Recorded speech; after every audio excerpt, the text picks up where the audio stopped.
In the news tonight, humanitarian agencies are preparing convoys for Syria after the Syrian government approved access to 7 besieged areas, including Madamiyya, al-Sham and Deir ez-Zor.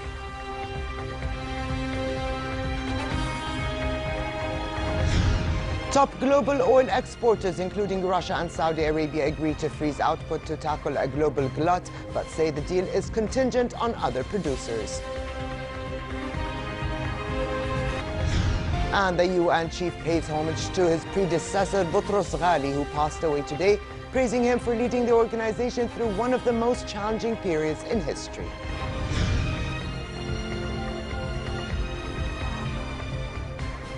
Good evening and welcome to a new edition of the news. Here are the details. Humanitarian agencies are preparing convoys for Syria after the Syrian government approved access to 7 besieged areas, including Madamiyya al-Sham near Damascus and Deir ez-Zor. UN Office for the Coordination of Humanitarian Affairs said in a statement the convoys will start departing as soon as possible in the coming days. The statement came after United Nations envoy for Syria, Staffan de Mistura, held 2 meetings with Syria's Foreign Minister Walid al-Muallim in Damascus to discuss resuming peace talks scheduled for the 25th and to ensure delivery of humanitarian aid to areas besieged by all parties. In a statement issued in Geneva after his second meeting of the day with al-Muallim, Mistura said they discussed the priority issue of humanitarian access, urging the Syrian government to allow the UN to bring in humanitarian aid. Mistura said the Syrian government has an obligation to allow the UN to deliver humanitarian aid to all Syrians and that this would be tested tomorrow. This was his statement to reporters before his second meeting with al-Muallim. I just had a meeting with Minister Muallim. We have been particularly talking about the issue about humanitarian unhindered access to all besieged areas, not only by the government but also by the opposition and by ISIL. And we will have another follow-up meeting today at 4 o'clock in order to address this urgent issue, which is, as you know, related to the well-being of all Syrian people and is connected to the very clear discussions and conclusions of the Munich conference. On the ground, meanwhile, footage released on social media by the Syrian military shows the army taking villages in northern Aleppo as they intensified their push towards rebel strongholds. The Syrian Observatory for Human Rights yesterday said that the army and allied militias took control of Meskan before advancing towards Ahras, a village connecting their controlled areas in Nubul and Az-Zahra to the east. The Syrian army as well as the Kurdish militia both made fresh advances today against rebels. The advances have brought the Syrian army to within 25 kilometers of Turkey's frontier, while Kurdish fighters have seized ground from Syrian rebels to extend their presence along the border. As the Syrian army advances near Turkey's frontier, Turkey asked allies, including the United States, to take part in a joint ground operation in Syria. Without a ground operation, it is impossible to stop the war, say Turkish officials, and Turkey would take part if there is consensus. Turkey yesterday accused Russia of a war crime after missile attacks in northern Syria reportedly killed scores of people and warned the Kurdish YPG it would face a harsh reaction if it tried to recapture the town of Azaz near the Turkish border. Russia's foreign ministry said Turkey is using Azaz as a supply route for Daesh and other terrorist groups, and the Kremlin strongly rejected it committed a war crime after the missile strikes. In a televised speech to a group of lawyers yesterday, Syrian President Bashar al-Assad said any cessation of operations agreed at the Munich Security Conference on Friday to be effective within a week must be done with the aim of improving the security situation and to reach reconciliation. He questioned who will hold the terrorists accountable if one terrorist organization refuses to adhere to the ceasefire, and posed other questions such as where are they and where can they be found, meaning the terrorists. From a practical perspective, all this will be difficult to implement, he said. Assad also said that any political transition in the country must be subject to the existing Syrian constitution to prevent anarchy unless there's a future dialogue to address to have a new constitution that is voted by the Syrian people. Assad also spoke about the migration crisis that is seeing a large exodus, with Syrians heading towards Europe to escape the destructive conflict. He said he felt those leaving were abandoning a duty to help Syria move out of the crisis. كيف يمكن أن نطور ولدينا نزيف من الكوادر عبر اللجوء للخارج؟ How can we develop and we have a brain drain because of immigration abroad, seeking asylum for different reasons, some because of financial hardships, some are in fear of the general situation, some who are threatened by the terrorists, and there are those who are terrorists themselves and left the country.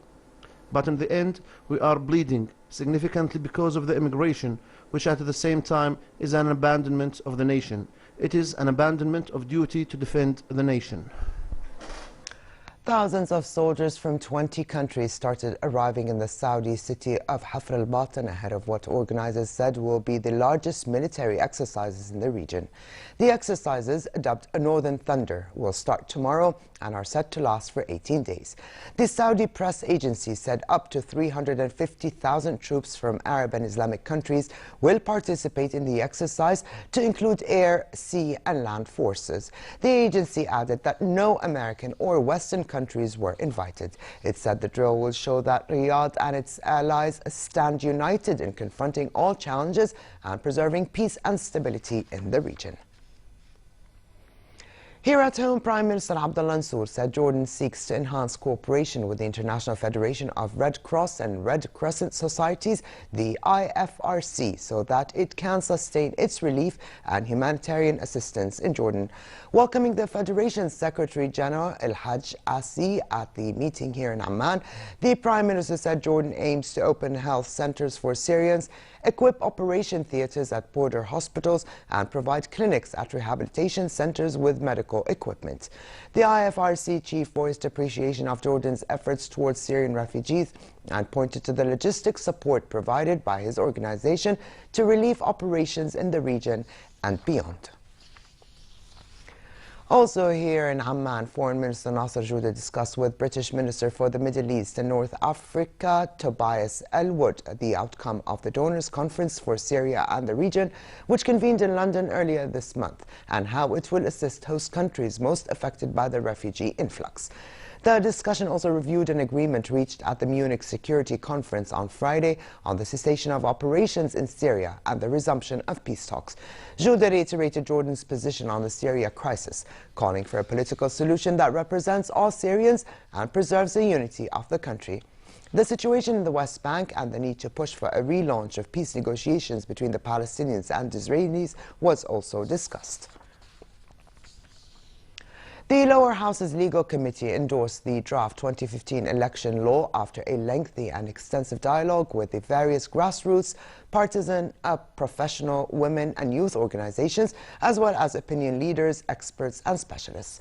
Head of the committee, MP lawyer Abdel Mun'im Al-Audat, said the approval of the bill, which is part of the reform process, is in line with the House's approach to forge ahead with His Majesty's vision of reforms. The bill's endorsement came after lawmakers held over 20 dialogue sessions in all the kingdom's governorates, as well as meetings in the legislature's headquarters and 15 other focus groups to study proposals passed to the panel, ratify the draft and pass it to the House for debate. That said, many amendments were made, such as reducing the House seats to 130 from the current 150, and allowing those who reached 18 years of age, 90 days before Election Day, to vote. The Royal Court has denounced attempts by some media and spokesperson of FIFA presidency candidates to promote false information about His Royal Highness Prince Ali's campaign. In a statement, the Royal Court said allegations that Prince Ali's campaign manager holds an Israeli nationality are false and mere attempts to negatively affect his bid for FIFA presidency. These rumors contravene professional and moral norms, as well as the principle of objectivity, the statement added. The royal court urged media to ensure accuracy and transparency and to verify any information they obtain, quote, especially when such information is spread by sources that seek to defame others, unquote. According to the statement, the royal court reserves the right to take legal action in response to any such attempts. Prince Ali is competing with 4 other candidates in the February 26 election. The other candidates are Asian Football Confederation President Sheikh Salman bin Ibrahim Al Khalifa of Bahrain, Gianni Infantino, the UEFA General Secretary from Switzerland, former FIFA official Jerome Champagne of France, and South African businessman Tokyo Sekhwale. Top global oil exporters, including Russia and Saudi Arabia, agreed to freeze output to tackle a global glut. But they said the deal was contingent on other producers, with Iran absent from the meeting and planning to ramp up shipments. The Saudi, Russian, Qatari and Venezuelan oil ministers were in Doha for a previously undisclosed meeting, the highest level discussion in months on joint action to help prices recover from their lowest in more than a decade. This report has more. Some might say this is too little too late, but it's still action that had been missing. Saudi Arabia and Russia agreed to freeze oil output at January levels in an effort to stabilise global prices. Oversupply of the black gold and a global economic slowdown have combined to push the cost of crude to $30 a barrel. The hope now is that this could see that start to stop. Saudi Oil Minister Ali Al-Naimi. It is a beginning of a process which we will assess in the next few months and decide whether we need other steps to stabilize and improve the market. Investors have been waiting for months for this sort of action, though. OPEC, the cartel of oil producers, had previously tried to ride out the low oil price and therefore ensure its members kept their share of world sales. But as new supplies from Iraq have come on tap, along with the lifting of a ban on Western purchase of Iranian stockpiles, prices have fallen. Cheaper US shale too has added to woes, putting ever more pressure on traditional crude producers. ETX Capital's Joe Rundle. It underlines the underlying problems we have, that we are going to see more and more supply into the market, especially with Iran coming fully on stream, and I fully expect downward pressure on oil to continue after a small respite this week. The price freeze is still conditional on other producers following suit, and it still leaves crude production at near record levels. With Iran's pledge to steeply increase its output soon, the oil tap looks a long way from being turned off. Former United Nations Secretary General Boutros Ghali has died at the age of 93 in a Cairo hospital after reportedly being admitted with a broken pelvis. The 15-member Security Council observed a minute's silence after the death was announced by Venezuelan UN ambassador, head of the Security Council for February. Boutros Ghali of Egypt was the first Arab to serve as UN chief. His term from 1992 to 1996 was marked by war in former Yugoslavia and famine and genocide in Africa. Earlier, Boutros Ghali worked for Egyptian Presidents Anwar Sadat and Hosni Mubarak. UN Secretary General Ban Ki-moon paid homage to the late Ghali, saying he was saddened by his predecessor's death. The late Secretary General Boutros Ghali was a respected statesman in the service of his country, Egypt. He was a well-known scholar of international law and brought formidable experience and intellectual power to the task of piloting the United Nations through one of the most tumultuous and challenging periods in its history and guiding the organization of the Francophonie in subsequent years. As a Secretary General, he presided over a dramatic rise in UN peacekeeping. He also presided over a time when the world increasingly turned to the United Nations for solutions to its problems in the immediate aftermath of the Cold War.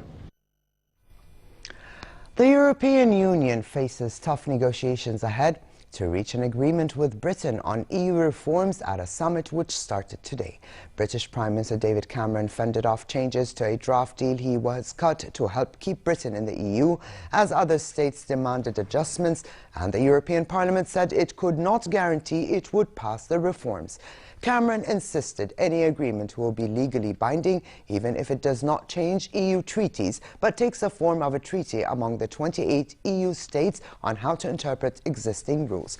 His office issued a statement saying party leaders he met supported the proposals and assured the Prime Minister they were ready to pass the necessary legislation after a referendum on British exit or Brexit. The International Federation of Red Cross and Red Crescent Societies, IFRC, warned against fencing of Europe to migrants after a two-day meeting in London on the continent's humanitarian response. The IFRC criticized sealing off the borders as inhumane. I think most observers will agree that building up walls and fences is probably not the best way to handle this crisis. I think judging success for the humanitarian community based on how many people come through is probably not the best indicator. We need to have a comprehensive solution that puts the dignity and the humanity of the individuals first. Greece has been the main entry point into Europe for more than 1 million refugees and migrants since last year, and Eastern European leaders plan to help Macedonia and Bulgaria seal their borders with the country, a plan Germany has protested. Meanwhile, in Italy, overcrowded and unsafe boats of refugees continue to arrive from North Africa.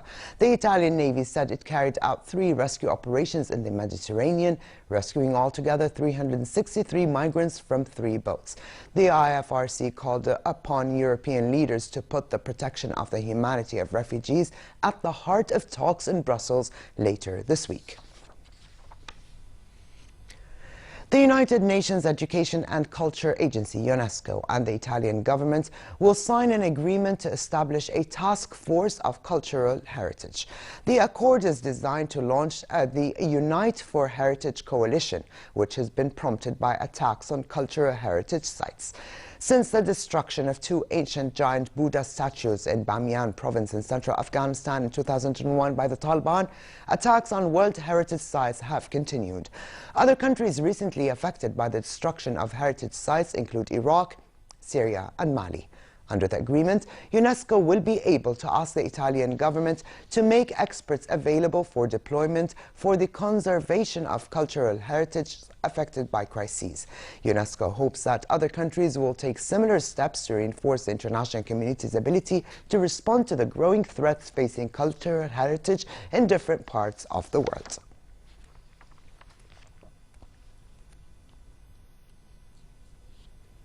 To New York Fashion Week, New York designer Zac Posen debuted his Fall-Winter 2016 collection inspired from the incredible journey of Princess Elizabeth of Toro, who gained a level of fame around the world in the 60s. The show started with cashmere and wool blend pieces trimmed in velvet, many paired with ribbed turtlenecks. The asymmetrical theme of the show traveled from day to night on both gowns and jackets. Floral cotton prints gave gowns a playful feel. Posen described his color palette as a jewel box, using opulent crimsons and imperial jades, tower grays, and saturated blues.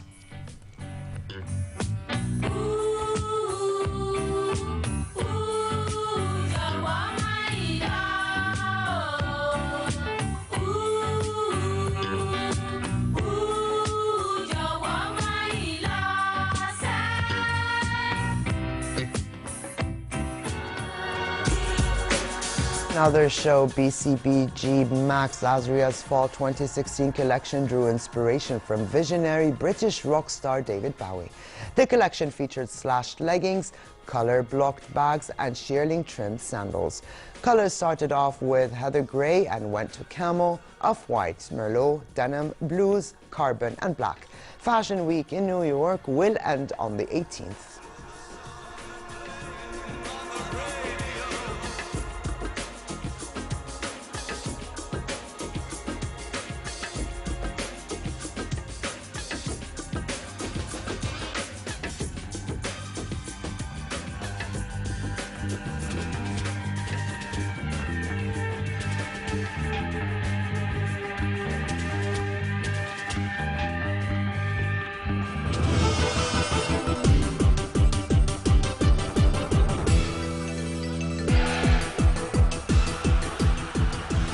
Italian club AS Roma will host Real Madrid tomorrow in the Champions League last 16 meeting, while Real romped through their group by scoring 19 goals as they won 5 of their 6 fixtures to amass 16 points.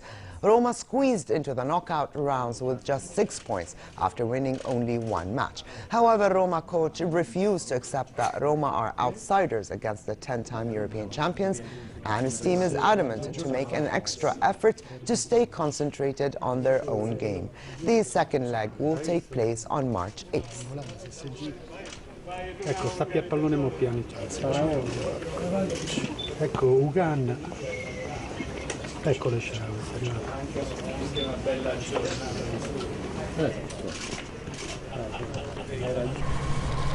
Unstoppable Barcelona are preparing to visit their coach's Asturian homeland tomorrow, where they face Sporting Gijón in a match postponed from December due to the Club World Cup.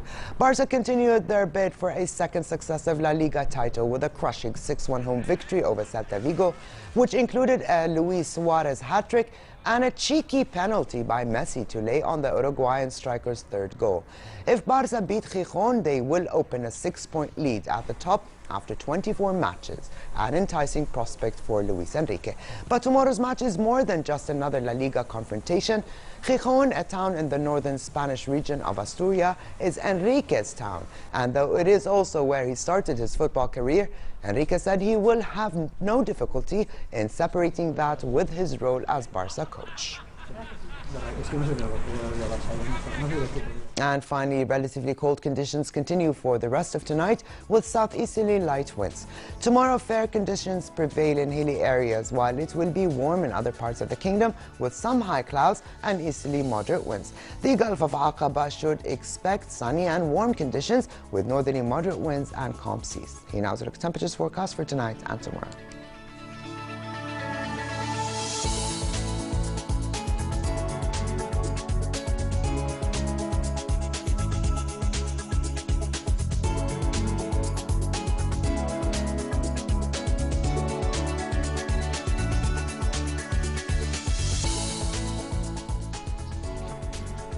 And to close, his reminder of the day's top stories.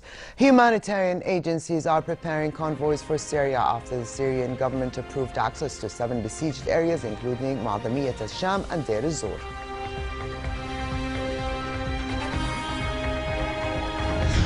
Top global oil exporters, including Russia and Saudi Arabia, agreed to freeze output to tackle a global glut, but say the deal is contingent on other producers.